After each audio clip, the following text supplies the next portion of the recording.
കാലത്തിനടയാളങ്ങൾ കണ്ണു തുറന്നു കണ്ടിടുവിൻ. കാലം അതിനുടെ അന്ത്യത്തിൽ കർത്താവിൻ വരമാഗതമായി. നാസറെത്തും ഫാത്തിമയും മെഴുകുറിയായും ചൊല്ലുന്നു, ലോകം ഈ വിധം പോയിടി നാശത്തിൽ ചെന്നെത്തിയിടും. പിതാവും പുത്രനും പരിശുദ്ധാത്മാവുമായ ത്രിത്വൈക ദൈവത്തിൻ്റെ അത്യുന്നത നാമത്തിന് എന്നും ആരാധനയും സ്തുതിയും പുകഴ്ചയും ഉണ്ടായിരിക്കട്ടെ. ഷെക്കേന ടി വിയിലെ എൻ്റെ ഏറ്റവും സ്നേഹം നിറഞ്ഞ പ്രേക്ഷകരെ, നിങ്ങളെ ഓരോരുത്തരെയും മറിയം കാലത്തിൻ്റെ അടയാളം എന്ന ഈ പ്രോഗ്രാമിലേക്ക് ഏറ്റവും സ്നേഹത്തോടെ സ്വാഗതം ചെയ്യുന്നു.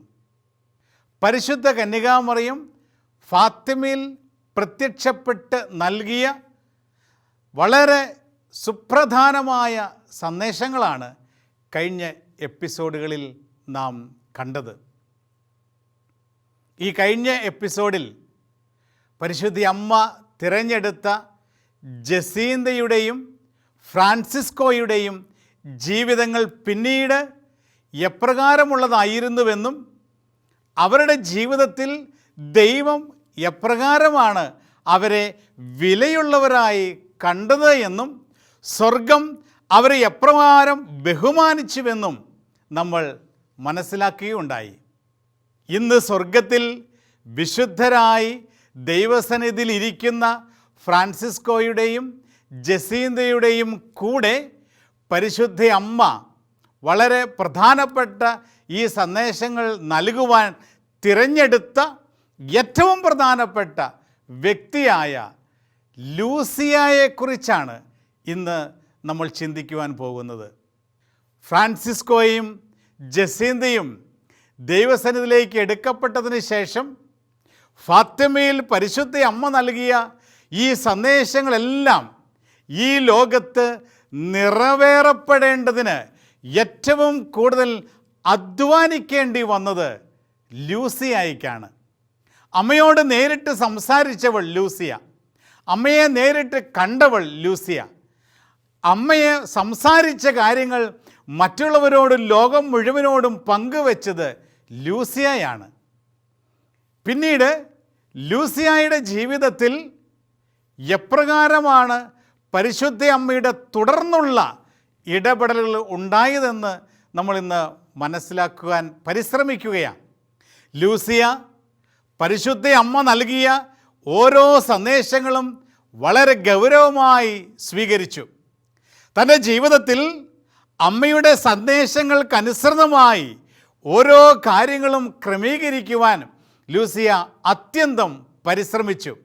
അതിന് അവൾ ഒരുപാട് വില കൊടുക്കേണ്ടി വന്നു. ഈ കൊച്ചു പ്രായത്തിൽ ഏതാണ്ട് 10-11 വയസ്സ് പ്രായമുള്ളപ്പോഴാണ് ഇതൊക്കെ ആരംഭിക്കുക. കൗമാര പ്രായത്തിലേക്ക് കടക്കുന്നതേ ഉള്ളൂ.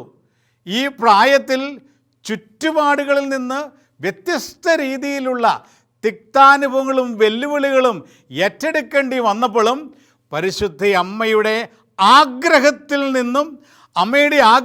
നിന്ന് ലഭിച്ച ആ സന്ദേശങ്ങളിൽ നിന്ന് വ്യതിചലിക്കുവാൻ അവൾ തയ്യാറായില്ല. ഒരു കുട്ടിയെന്ന ആ അവസ്ഥയിൽ പോലും ഗൗരവമായി സ്വർഗത്തിൻ്റെ സന്ദേശങ്ങൾ ലൂസിയ ഏറ്റെടുത്തു.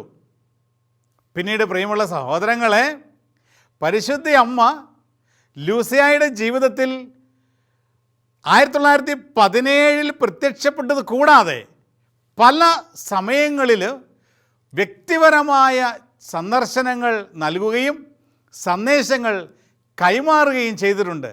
ഇതിനെക്കുറിച്ചാണ് ഈ എപ്പിസോഡിലും അടുത്ത 1-2 എപ്പിസോഡുകളിൽ നാം മനസ്സിലാക്കുവാൻ പരിശ്രമിക്കുന്നത്.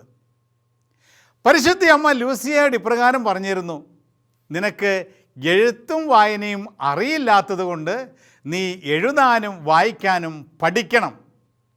ലൂസിക്ക് പ്രയാസമുള്ള കാര്യമായിരുന്നു അത്. ഈ പ്രായത്തിൽ ഇനി എഴുതാനും വായിക്കാനും പഠിക്കുക. എന്നാൽ സ്ഥലത്തെ മെത്രാന് ലൂസിയെക്കുറിച്ചുള്ള ദൈവത്തിൻ്റെ ചില പദ്ധതികൾ മനസ്സിലായി. അതുകൊണ്ട് സ്ഥലത്തെ മെത്രാൻ അതിനുള്ള ചില ഒരുക്കങ്ങൾ നടത്തി. അങ്ങനെ 1921 ഡൊറോത്തിയൻ സിസ്റ്റേഴ്സ് നടത്തിയിരുന്ന ഒരു കോളേജിൽ ഒരു വിദ്യാർത്ഥിനിയായി സ്ഥലത്തെ മെത്രാൻ്റെ ഇടപെടലിന് മൂലം ലൂസിക്ക് പ്രവേശനം ലഭിച്ചു. അങ്ങനെ ലൂസി പോർച്ചുഗലിലെ ഡൊറോത്തിയൻ സിസ്റ്റേഴ്സിൻ്റെ സ്ഥാപനത്തിൽ എഴുത്തും വായനയും പഠിക്കുന്നതിന് വേണ്ടി അവിടെ തൻ്റെ വിദ്യാഭ്യാസം ആരംഭിക്കുകയാണ്. അവിടെ നിന്ന് വളരെ മിടുക്കിയായിട്ട് തന്നെ ലൂസി അവളുടെ വിദ്യാഭ്യാസം പൂർത്തിയാക്കുന്നു. നന്നായിട്ട് പഠിക്കുന്നു. പഠിക്കുവാൻ അവൾക്ക് കിട്ടിയ അവസരങ്ങളൊക്കെ വളരെ നല്ല സാമർത്ഥ്യത്തോടു കൂടി തന്നെ അവൾ ഉപയോഗിക്കുകയും അവിടെ ആയിരുന്ന സമയത്ത് സിസ്റ്റേഴ്സിനും മറ്റ് കൂടെയുള്ളവർക്കുമൊക്കെ ആവശ്യമുള്ള ശുശ്രൂഷകൾ ചെയ്യുവാനും ലൂസി സമയം കണ്ടെത്തി. പഠനത്തോടൊപ്പം മറ്റുള്ളവരെ സഹായിക്കുന്നതിനുമായി ലൂസി സമയം കണ്ടെത്തി. അങ്ങനെ ഒരു ശുശ്രൂഷ ജീവിതം അവൾ ഡൊറോത്തിയൻ സിസ്റ്റേഴ്സിൻ്റെ കൂടെ ആരംഭിക്കുകയാണ്. വർഷങ്ങൾ മുന്നോട്ട് പോയി. 1925 ലൂസിക്ക് അന്ന് 18 വയസ്സ് പൂർത്തിയാകുകയാണ്. 18 വയസ്സ് പൂർത്തിയായ ലൂസി തൻ്റെ ജീവിതത്തെക്കുറിച്ച് ചില തീരുമാനങ്ങൾ എടുക്കുന്നു. അവൾ എന്താണ് ദൈവത്തിന് തന്നെക്കുറിച്ചുള്ള ലക്ഷ്യം, ദൈവത്തിൻ്റെ ഹിതം എൻ്റെ ജീവിതത്തിൽ എന്താണെന്ന് തിരിച്ചറിയുന്നതിന് വേണ്ടി അവൾ പ്രാർത്ഥിക്കുകയാണ്.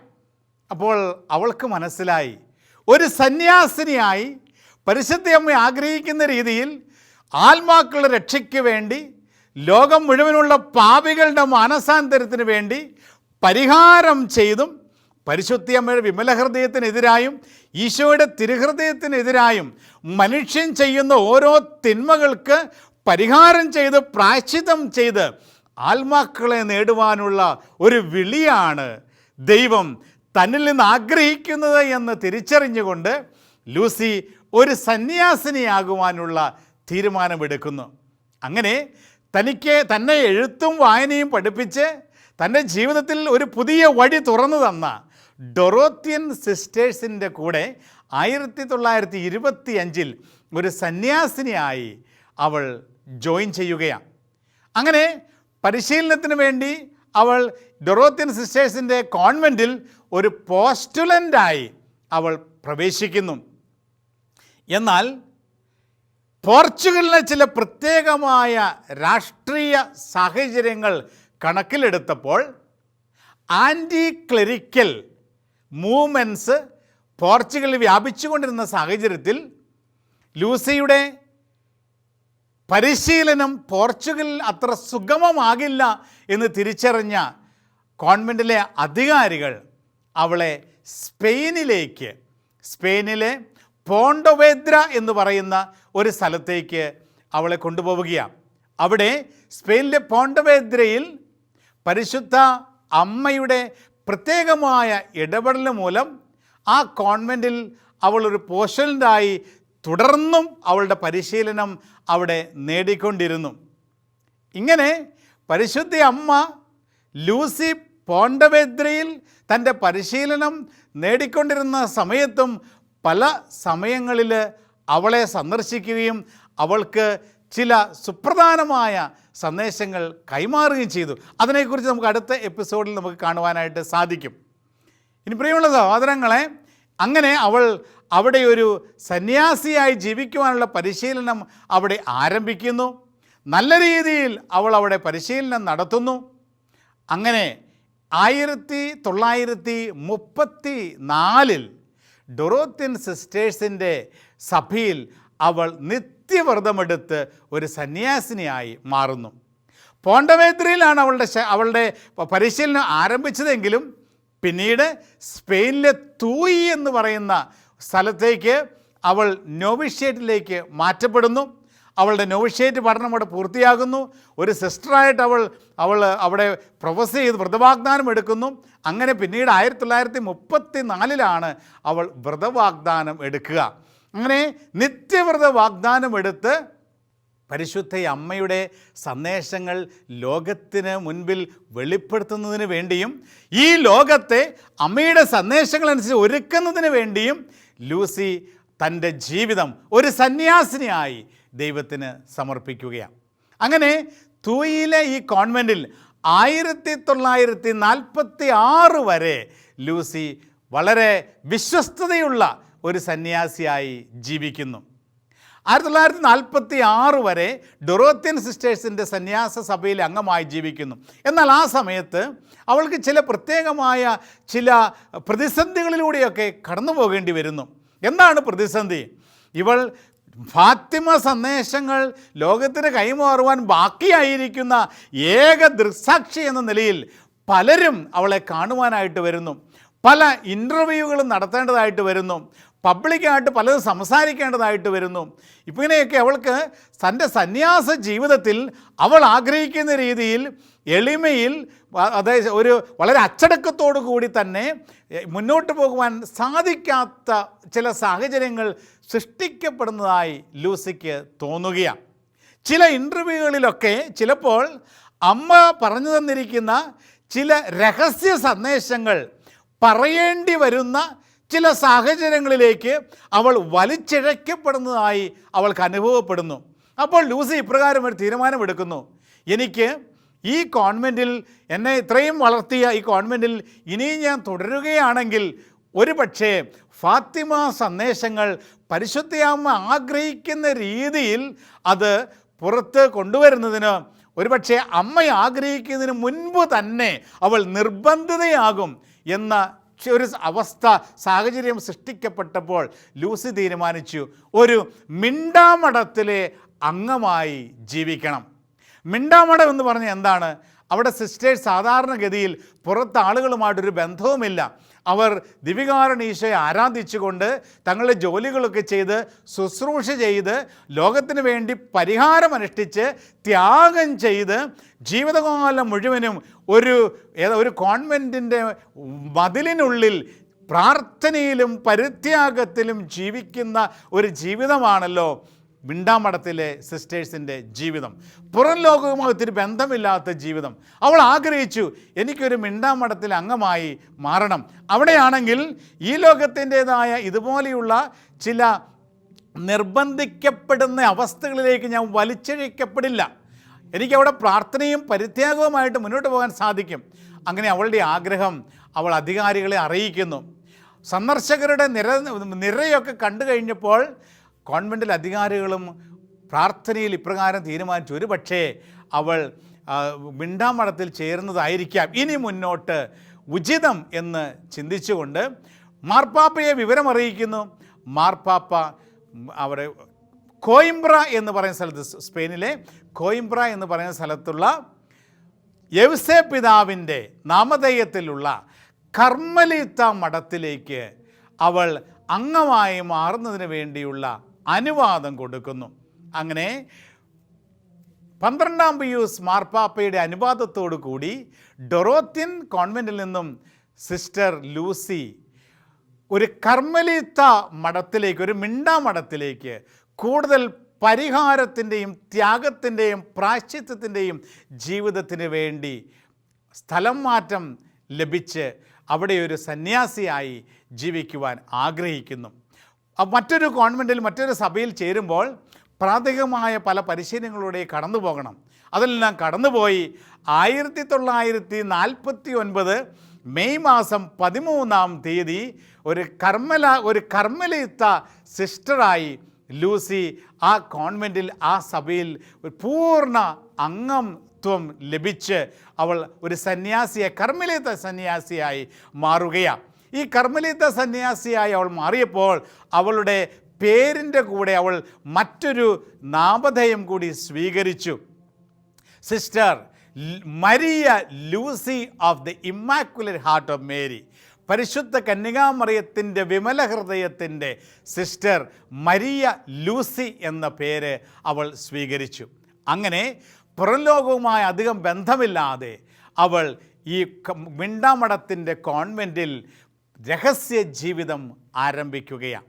പിന്നീട് 50 വർഷത്തോളം അവൾ ഈ കോൺവെൻറ്റിൽ തന്നെ ജീവിച്ചു എന്നാണ് ലൂസിയുടെ ജീവിത ചരിത്രം നമ്മെ പഠിപ്പിക്കുക.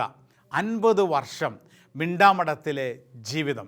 ഈ 9 വർഷം മിണ്ടാമഠത്തിൽ ജീവിച്ചപ്പോൾ 3 പ്രാവശ്യമാണ് അവൾക്ക് പുറത്തു പോകുവാനും, പ്രത്യേകിച്ച് എന്തിനാണ് പുറത്തു വന്നത്, ഫാത്തിമയിൽ ഒന്ന് തിരിച്ചു ചെല്ലുവാനായിട്ട് അവൾക്ക് അനുവാദം ലഭിക്കുക.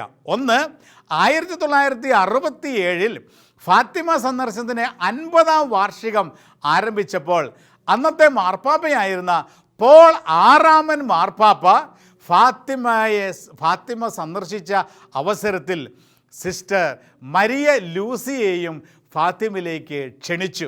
അങ്ങനെ ആദ്യമായി മിണ്ടാമഠത്തിൽ നിന്നും അവൾ പുറത്തിറങ്ങി ഫാത്തിമ പരിശുദ്ധയമ്മ പ്രത്യക്ഷപ്പെട്ട സ്ഥലത്ത് പോകുവാൻ മാർപ്പാപ്പയിൽ നിന്ന് അനുവാദം ലഭിച്ച് അവൾ പുറത്തെത്തുകയാണ്. ഇനി രണ്ടാമതായി 1983 ജോൺ പോൾ 2-ാമൻ മാർപ്പാപ്പ തൻ്റെ ജീവൻ രക്ഷിച്ച പരിശുദ്ധ അമ്മയോട്, അന്ന് നമുക്കറിയാം ജോൺ പോൾ 2-ാമൻ മാർപ്പാപ്പ ആ വെടിവയ്പ്പിൽ അത്ഭുതകരമായി പരിശുദ്ധ അമ്മയുടെ പ്രത്യേക ഇടപെടലിലൂടെ രക്ഷപ്പെട്ടതും, അതും മെയ് മാസം 13-ാം തീയതി സംഭവിച്ച് ഫാത്തിമ മാതാവാണ് തന്നെ ഈ അപകടത്തിൽ നിന്ന് രക്ഷിച്ചത് എന്ന് പറഞ്ഞുകൊണ്ട് ജോൺ പോൾ 2-ാമൻ മാർപ്പാപ്പ ഫാത്തിമയിൽ വന്ന് നന്ദി പറയുന്നതിനെക്കുറിച്ച് നമുക്കറിയാം, നമ്മൾ നേരത്തെ കണ്ടിട്ടുണ്ടല്ലോ. ഈ അവസരത്തിൽ പരിശുദ്ധ പിതാവ് ഫാത്തിമയിൽ തൻ്റെ ജീവൻ രക്ഷിച്ച പരിശുദ്ധയമ്മയോട് നന്ദി പറയുന്നതിന് വേണ്ടി കടന്നു വന്നപ്പോൾ സിസ്റ്റർ ലൂസിയെയും ക്ഷണിക്കുകയും അങ്ങനെ ലൂസി രണ്ടാമതായി ഈ മിണ്ടാമഠത്തിൽ നിന്ന് പുറത്തു വന്ന് ഫാത്തിമയിൽ വരികയും അങ്ങനെ പരിശുദ്ധ അമ്മയുടെ ഇടപെടലുകൾക്ക് വീണ്ടും അവൾ ദൃക്സാക്ഷിയായി സാക്ഷ്യം വഹിക്കുവാൻ അവൾ കടന്നു വരികയും ചെയ്തു. ഇനി മൂന്നാമതായി 2000 ആണ്ടിൽ മെയ് മാസം 13-ാം തീയതി മഹാജൂബിലി വർഷം ജോൺ പോൾ 2-ാമൻ മാർപ്പാപ്പ തന്നെ ഫാത്തിമയിൽ കടന്നു വന്ന് ലൂസിയുടെ കൂടെ തൻ്റെ കസിൻസായ ഫ്രാൻസിസ്കോയെയും ജസീന്തയെയും പരിശുദ്ധ അമ്മ തൻ്റെ ദർശനത്തിന് ദൃക്സാക്ഷികളായി തിരഞ്ഞെടുത്ത ഈ 2 പേരെയും വാഴ്ത്തപ്പെട്ടവരായി പ്രഖ്യാപിക്കുന്നതിന് വേണ്ടി ജോൺ പോൾ 2-ാമൻ മാർപ്പാപ്പ ഫാത്തിമയിൽ കടന്നു വന്നപ്പോൾ വീണ്ടും സിസ്റ്റർ ലൂസിയെ കൂടി ഫാത്തിമയിലേക്ക് ക്ഷണിക്കുകയും അങ്ങനെ മൂന്നാമതായി ഈ കോൺവെൻറ്റിൽ നിന്ന് മിണ്ടാമഠത്തിൽ നിന്ന് ഒരിക്കൽ കൂടി അവസാനമായി ഫാത്തിമയിൽ കടന്നു വന്ന് പരിശുദ്ധ അമ്മയുടെ ഇടപെടലുകൾക്ക് വീണ്ടും സാക്ഷ്യം വഹിക്കുവാൻ ലൂസി കടന്നു വരികയുണ്ടായി. അങ്ങനെ സഭാ അധികാരികളോടും സഭാ നേതൃത്വത്തോടും പൂർണ്ണമായ വിധേയത്വം പുലർത്തി എളിമയുടെയും അനുസരണത്തിൻ്റെയും പ്രായശ്ചിത്തത്തിൻ്റെയും ദാരിദ്ര്യത്തിൻ്റെയും പരിഹാരത്തിൻ്റെയും ഒരു ജീവിതം ലൂസി നയിച്ചുകൊണ്ട് ഈ ലോകത്തിന് മുഴുവനും മാതൃകയായി മാറിയിരിക്കുകയാണ്. ലൂസി കർമ്മലീത്ത മഠത്തിൽ അംഗമായി ചേർന്നപ്പോൾ ഉണ്ടായ ഒരു കൊച്ചു സംഭവം ലൂസി പിന്നീട് പങ്കുവയ്ക്കുന്നുണ്ട്. താൻ അംഗമായി കർമ്മലീത്ത മഠത്തിൽ കടന്നു വന്ന ദിവസം തന്നെ അവിടുത്തെ മദർ സുപ്പീരിയർ ലൂസിയെ തനിക്ക് വേണ്ടി ഒരുക്കിയിരുന്ന ഒരു മുറി എന്ന് പറഞ്ഞാൽ ഒരു സെല്ലാണ്, ചെറിയൊരു സെല്ല്. ഈ സെല്ലിലേക്ക് കൂട്ടിക്കൊണ്ടുപോയി കാര്യങ്ങളൊക്കെ കാണിച്ചു കൊടുത്തപ്പോൾ ലൂസി ആ സെല്ലിൻ്റെ ആ ഭിത്തിയിൽ തറച്ചിരുന്ന ഒരു ക്രൂശിത രൂപം കണ്ടു. അതവളെ പ്രത്യേകം ആകർഷിച്ചു. ആ ക്രൂശിത രൂപത്തിന് പ്രത്യേകതയുണ്ടായിരുന്നു. അവിടെ ഈശോ തൂങ്ങപ്പെട്ട കർത്താവിൻ്റെ രൂപം അതിന്മേൽ ഇല്ലായിരുന്നു. അപ്പോൾ ലൂസി ഇതൊരു ക്രൂശിത രൂപത്തെ കണ്ടിങ്ങനെ അത്ഭുതത്തോടു കൂടി നോക്കുമ്പോൾ മദർ സുപ്പീരിയർ അവളോട് ഇപ്രകാരം ചോദിച്ചു, ലൂസി, എന്തുകൊണ്ടാണ് ഈ ക്രൂശിത രൂപത്തിൽ ഈശോയുടെ തൂങ്ങപ്പെട്ട രൂപം ഇല്ലാത്തത് എന്ന് നിനക്കറിയാമോ? ലൂസി ഒരു ഉത്തരം പറയുന്നതിന് മുമ്പ് തന്നെ മദർ സുപ്പീരിയർ ഇപ്രകാരം അവളോട് പറഞ്ഞു, ഈശോയുടെ തൂങ്ങപ്പെട്ട രൂപം ഈ കുരിശിൽ കാണാത്തത് നിനക്ക് വേണ്ടി ആ സ്ഥലം അവിടെ ഒഴിച്ചിട്ടിരിക്കുകയാണ്. നീ ഈശോയുടെ സ്ഥാനത്ത് നിൻ്റെ ജീവിതം കൊണ്ട് ഇവിടെ ക്രൂശിക്കപ്പെടണം. ഈശോയോട് ചേർന്ന് നീയും ക്രൂശിക്കപ്പെടേണ്ട ഒരു ജീവിതത്തിലേക്കാണ് നീ പ്രവേശിക്കുവാൻ പോകുന്നത്. ലൂസിക്കത് വലിയ സന്തോഷമായി. കാരണം പ്രായശ്ചിത്തത്തിൻ്റെയും പരിഹാരത്തിൻ്റെയും സഹനത്തിൻ്റെയും ഒരു ജീവിതം ആഗ്രഹിച്ചാണ് അവൾ കർമ്മലീത്ത മഠത്തിലേക്ക് കടന്നു വരിക. ഇനി ഈശോയുടെ കൂടെ ക്രൂശിക്കപ്പെടുക എന്നുള്ളത് അവൾക്ക് വലിയ സന്തോഷമായി. പിന്നീട് ലൂസിയുടെ ജീവിതത്തിൽ നമ്മൾ കാണുന്ന ഇപ്രകാരമാണ്. അവൾ ഈ കുരിശിൽ ക്രൂശിക്കപ്പെടുന്ന അനേക അനുഭവങ്ങളിലൂടെ കടന്നുപോയി. കോൺവെൻറ്റിലും ഒക്കെ അവൾ തെറ്റിദ്ധരിക്കപ്പെട്ടു, അവൾ ഒറ്റപ്പെടുത്തപ്പെട്ടു, അവൾ മാറ്റി നിർത്തപ്പെട്ടു. അങ്ങനെ പല രീതിയിലും വലിയ ഞെരുക്കത്തിലൂടെയും വലിയ സഹനങ്ങളിലൂടെയും ലൂസി കടന്നു പോകേണ്ടി വന്നു. ഇനി ഈ സഹനങ്ങളിലൂടെ കടന്നുപോയപ്പോൾ ഈശോയോട് ലൂസി പറയുന്നു, ഈശോയെ, ഈ സഹനങ്ങളെല്ലാം, ഈ തിക്താനുഭവങ്ങളെല്ലാം നിന്നോടുള്ള സ്നേഹത്തെ പ്രതി ഞാൻ പാപികളുടെ മാനസാന്തരത്തിന് വേണ്ടി സഹിക്കുന്നു. ഇതെല്ലാം നിന്നോടുള്ള സ്നേഹത്തെ പ്രധാന പ്രത്യേകത. എപ്പോൾ ഈശോയെ നിന്നോടുള്ള സ്നേഹത്തെ പ്രതി ഞാൻ ആത്മാക്കൾ രക്ഷയ്ക്ക് വേണ്ടി ഞാനിത് കാഴ്ചവെക്കുന്നു. അങ്ങനെ പാപികളുടെ മാനസാന്തരത്തിന് വേണ്ടിയും ആത്മാക്കളുടെ രക്ഷയ്ക്ക് വേണ്ടിയും ലൂസി എല്ലാ തിക്താനുഭവങ്ങളും എല്ലാ വെല്ലുവിളികളും സഹനങ്ങളും ഈശോയോടുള്ള സ്നേഹത്തെ പ്രതി സഹിച്ച് ആത്മാക്കളെ നേടുവാനുള്ള ഒരു ബലിയാത്മാവായി, ഒരു സന്യാസിനിയായി തൻ്റെ ജീവിതം മുഴുവനും അവൾ ഈശോയോടുള്ള സ്നേഹത്തെ പ്രതി സമർപ്പിക്കുകയാണ്. പിന്നീട് പ്രിയമുള്ള സഹോദരങ്ങളെ, ലൂസിയുടെ ജീവിതത്തിൽ നമ്മൾ കാണുന്ന മറ്റൊരു പ്രത്യേകതയാണ്, അവൾ മറ്റുള്ളവരുടെ സഹനങ്ങൾ പോലും ഏറ്റെടുക്കുവാൻ തയ്യാറാവുകയാണ്. അവരുടെ കോൺവെൻറ്റിൽ ഇപ്രകാരം ഒരു സാഹചര്യം ഉണ്ടായിരുന്നു. ഏതെങ്കിലും ഒരു സിസ്റ്റർ അവർ ടേൺ എടുത്ത് രാവിലെ നേരത്തെ എഴുന്നേക്കും. സിസ്റ്റർ പ്രാഥമിക കാര്യങ്ങളൊക്കെ നേരത്തെ തന്നെ ചെയ്ത് ഒരുങ്ങി മറ്റ് സിസ്റ്റർ എഴുന്നേൽക്കുന്നതിന് മുമ്പ് തന്നെ ഈ സിസ്റ്റർ റെഡിയാകും. എന്നിട്ട് രാവിലെ അവരെ എഴുന്നേൽപ്പിക്കാൻ വേണ്ടി ബെല്ലടിച്ച് മറ്റു സിസ്റ്റേഴ്സിനെ എഴുന്നേൽപ്പിക്കുക എന്നുള്ള ഉത്തരവാദിത്വം ഓരോ സിസ്റ്റേഴ്സ് ടേൺ എടുത്തിരുന്നു. അതത്ര എളുപ്പമുള്ള കാര്യമല്ല. കാരണം തണുപ്പ് കാലത്തൊക്കെ അതിരാവിലെ എഴുന്നേൽക്കുക, അത് റെഡിയാക്കുക, പിന്നെ ആരും എഴുന്നേൽക്കുന്നതിന് മുമ്പ് തന്നെ എല്ലാ കാര്യങ്ങളും ക്രമീകരിക്കുക, ഉറക്കം മാറ്റിവെക്കുക, എന്നിട്ട് താൻ റെഡിയായി കഴിഞ്ഞതിന് ശേഷം മറ്റുള്ളവരെ ബെല്ലടിച്ചുണർത്തുക, ആ സമയത്ത് പ്രാർത്ഥനയിൽ ചെലവഴിക്കുക, അങ്ങനെയൊക്കെയുള്ള ത്യാഗത്തിൻ്റെ ഒരു ജീവിതമായിരുന്നു ഈ ബെല്ലടിച്ച് മറ്റുള്ളവരെ എഴുന്നേൽപ്പിക്കേണ്ട സിസ്റ്ററിൻ്റേത്. അപ്പോൾ ലൂസി മദർ സുപ്പീരിയറിനോട് പറഞ്ഞു, എനിക്ക് ഈ ഉത്തരവാദിത്വം തരണം, എന്നെ ഈ ഉത്തരവാദിത്വം ഏൽപ്പിക്കണം, ഞാൻ രാവിലെ എഴുന്നേറ്റോളാം, മറ്റ് സിസ്റ്റേഴ്സ് കിടന്ന് ഉറങ്ങിക്കോട്ടെ, അതുകൊണ്ട് എന്നെ ഈ ഉത്തരവാദിത്വം ഏൽപ്പിക്കണമെന്ന് അവൾ ആവശ്യപ്പെടുകയും അത് ഏറ്റെടുക്കുകയും ചെയ്തു. അങ്ങനെ മറ്റ് സിസ്റ്റേഴ്സിന് കൂടുതൽ ഉറങ്ങുവാൻ അവൾ അവസരം കൊടുത്തു. തന്നെ കുറ്റപ്പെടുത്തുകയും തന്നെ ഒരുപക്ഷെ മാറ്റി നിർത്തുകയും ചെയ്ത സിസ്റ്ററൊക്കെ ഉണ്ടാകാം ആ കൂട്ടത്തിൽ. ആ സിസ്റ്ററിന് വേണ്ടി പോലും ഈ ഉത്തരവാദിത്വം അവൾ ഏറ്റെടുത്തുകൊണ്ട് സ്നേഹത്തോടു കൂടി അവൾ അതിരാവിലെ എഴുന്നേറ്റ് അവൾ റെഡിയാകും. എന്നിട്ട് അവൾ ചെയ്യുന്നത് എന്താണ്? ഈശോയോടുള്ള സ്നേഹത്തെ പ്രതി കരങ്ങൾ വിരിച്ചു പിടിച്ച് അവൾ ത്യാഗം ചെയ്ത് അതിരാവിലെ തൻ്റെ സൃഷ്ടാവിനോട് പ്രാർത്ഥിച്ചു കൊണ്ടേയിരുന്നു. എന്തിനു വേണ്ടി? പരിശുദ്ധ അമ്മ നൽകിയ സന്ദേശം ലോകത്തിൽ മുഴുവനും എത്തുന്നതിന് വേണ്ടി, പാപികൾ മാനസാന്തരപ്പെടുന്നതിന് വേണ്ടി, പരിഹാരം ചെയ്യുന്നതിന് വേണ്ടി അവൾ അതിരാവിലെ എഴുന്നേറ്റ് തണുപ്പ് സഹിച്ച് ഉറക്കം ഇളച്ച് അവൾ ഇപ്രകാരം കൈകൾ വിരിച്ച് പ്രാർത്ഥിച്ച് പരിഹാരത്തിൻ്റെ ഒരു ജീവിതം ആരംഭിക്കുവാൻ തുടങ്ങി. പിന്നീട് എല്ലാ സിസ്റ്റേഴ്സും രാത്രി ഉറങ്ങാൻ പോകുമ്പോഴും ലൂസി പ്രാർത്ഥനയിൽ ചാപ്പലിൽ ഇരിക്കുന്നത് പലരും കണ്ടിട്ടുണ്ട്. അങ്ങനെ താമസിച്ച് അവൾ ഉറങ്ങാൻ പോകുന്നു, അതിരാവിലെ അവൾ ഉണരുന്നു. പിന്നീട് ലൂസി പങ്കുവച്ചത് ഇപ്രകാരമാണ്, ഞാൻ താമസിച്ചുറങ്ങാൻ പോകുന്നത് എൻ്റെ ഈശോയോടുള്ള സ്നേഹത്തെ പ്രതിയാണ്. കാരണം വിശുദ്ധ ലിഖിതത്തിൽ ഇപ്രകാരം നമ്മൾ കാണുന്നുണ്ട്, ഈശോ പല രാത്രികളുടെ യാമങ്ങളിലും പിതാവായ ദൈവത്തോട് പ്രാർത്ഥനയിൽ ചെലവഴിച്ചു. ലൂസി പറയുന്നത്, എന്തിനു വേണ്ടിയാണ് ഈശോ ചെലവഴിച്ചത്? എനിക്ക് വേണ്ടി അന്ന് അവൻ പ്രാർത്ഥിക്കുകയായിരുന്നു. എനിക്ക് വേണ്ടി ഈശോ ഉറക്കമിളച്ച് പ്രാർത്ഥിച്ചു, സഹനത്തോടെ പ്രാർത്ഥിച്ചു. അതിരാവിലെ എല്ലാവരും ഉണരുന്നതിന് മുമ്പ് ഈശോ പ്രാർത്ഥിച്ചുകൊണ്ടിരുന്നതായിട്ട് വചനം വിശുദ്ധ ലിഖിതം നമ്മെ പഠിപ്പിക്കുന്നുണ്ട്. പ്രിയമുള്ള സഹോദരങ്ങളെ, ഇത് രാത്രിയാമങ്ങളിലും അതിരാവിലെയും നമ്മളും ത്യാഗം ചെയ്തും പ്രാർത്ഥിക്കണം എന്നുള്ളതിൻ്റെ ഒരു തിരിച്ചറിവാണ്. നമുക്കറിയുന്ന പല സ്ഥലങ്ങളിലും, പ്രത്യേകിച്ച് യൂറോപ്യൻ രാജ്യങ്ങളിലൊക്കെ ഒരുപാട് പേര് നൈറ്റ് വിജിലുകൾ, രാത്രി മുഴുവനും ഇരുന്ന് പ്രാർത്ഥിക്കുന്ന സംവിധാനമുണ്ട്. ഇന്ന് നമുക്ക് ഷാലോം ടി വിയിൽ എല്ലാ ആദ്യ വെള്ളിയാഴ്ചകളിലും നൈറ്റ് വിജിലുണ്ട്. ഷെക്കീന സ്റ്റുഡിയോയിൽ ഞാൻ കാണുന്ന ഒരു കാര്യം, അവിടെ മെയിൻ ചാപ്പലിൽ ദിവികാരൻ ഈശോ എഴുന്നള്ളിച്ച് വെച്ച് രാത്രിയും പകലും ഒരുപോലെ മക്കൾ കർത്താവിനെ ആരാധിച്ചു കൊണ്ടിരിക്കുന്നു. ഉറക്കിളച്ച് രാത്രിയുടെ യാമങ്ങളിൽ ഈശോയുടെ തൃപ്പാദത്തിൽ കടന്നു വന്ന് മക്കൾ മണിക്കൂറുകൾ പ്രാർത്ഥിക്കുന്നു.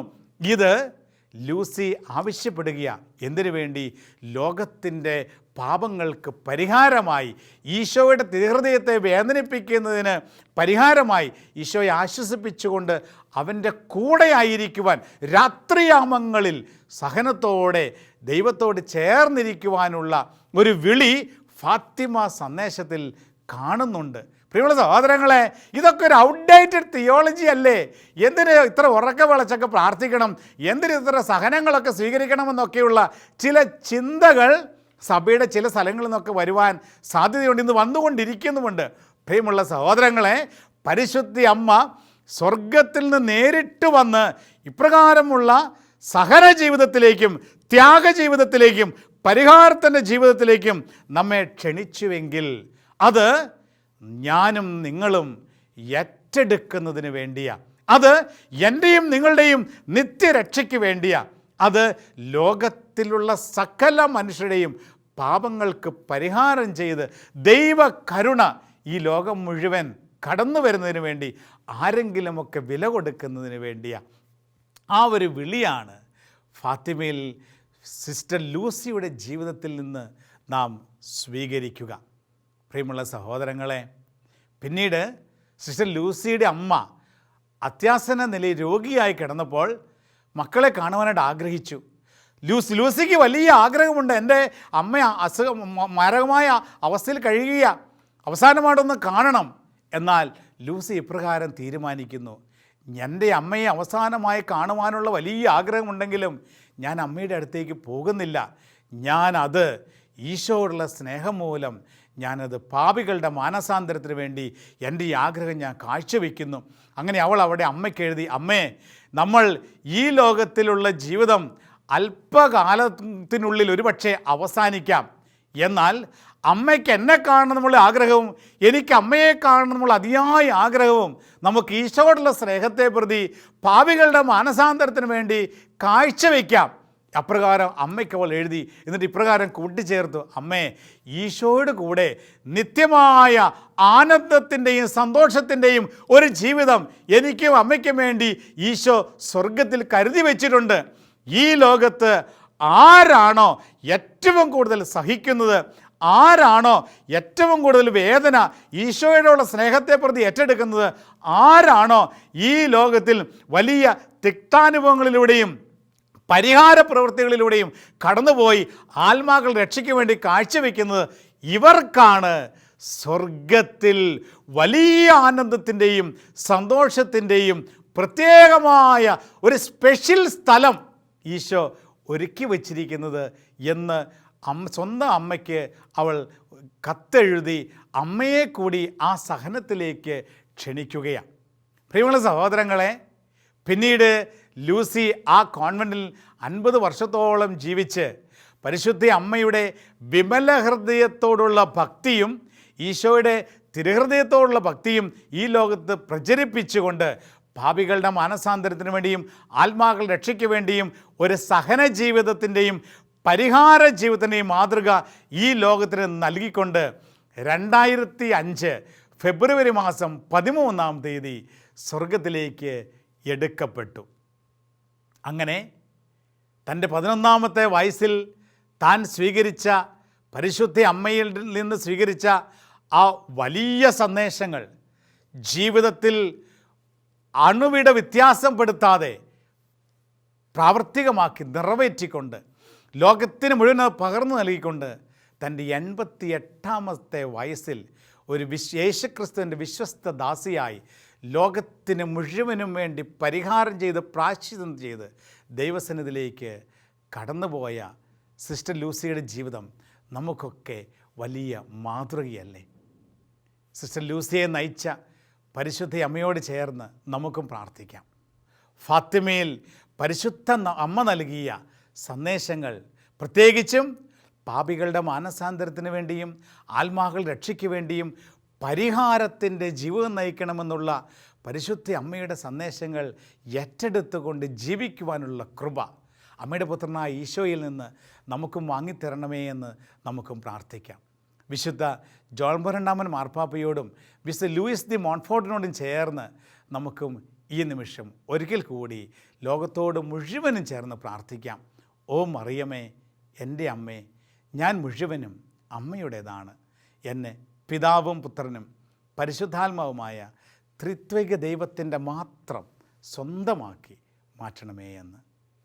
നമ്മുടെ കർത്താവ് ഈശോ മിശിഹായുടെ കൃപയും പിതാവായ ദൈവത്തിൻ്റെ സ്നേഹവും പരിശുദ്ധാത്മാവിൻ്റെ സഹവാസവും സാന്നിധ്യവും അനുഗ്രഹവും നിങ്ങൾ ഓരോരുത്തരുടെയും ഒപ്പം, നിങ്ങളുടെ പ്രിയപ്പെട്ടവരോട് കൂടെ, നിങ്ങൾ പ്രാർത്ഥിക്കുന്ന ഓരോ നിയോഗങ്ങളിലും എന്നും എപ്പോഴും ഉണ്ടായിരിക്കട്ടെ, ഇപ്പോഴും എപ്പോഴും എന്നേക്കും. ആമേൻ. Ave Maria. A tres pastores